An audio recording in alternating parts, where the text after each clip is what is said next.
Nagaposo fiesta opisyal karong adlaw sa tibok nasod nunod sa kasaulogan sa adlaw sa mga bayani paghandum sa ilang mga nabuhat. Dinhi sa ato managlahing komemorasyon ang gipahigayon sa pipila ka mga local government units. Sa Dakbayan sa Talisay, gihandum ang mga local heroes nga nakigbatok aron pag-angkon sa kagawasan. Si Chona Carion sa report. Gihandum ang kabayanihon sa 4 alinyo sa pagpakigbatok sa mga Kastila batok sa panaog-daog.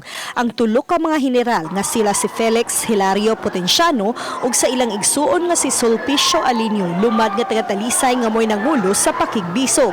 Mao nga angay lang nga atol ning pagsaulog sa National Heroes Day sila pasidunggan. Gihulagway nga ang Dakbayan sa Talisay dako og natampo sa kasaysayan gumikan kay dinhi nahitabo ang nailang takas sa Talisay. Gipahigayon usab ang reenactment isip pag-ila sa mga lokal nga bayani. Kay kamo ang unang ning abi-abi o ning welcome sa mga Amerikano who were marching who landed at Canso and started to march for 3 hours to Cebu City. The likes of Cuatro Alinjos, which is the tribe of Talisaynos who fought the Spanish colonizers in the famous 3 de Abril Battle of Cebu.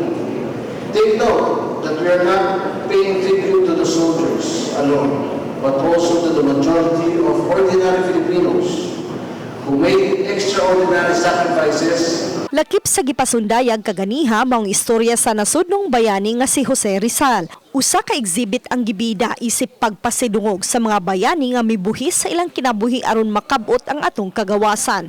Uban ni Marlon Melgaso, Chona Carion, Balitang Bisdak.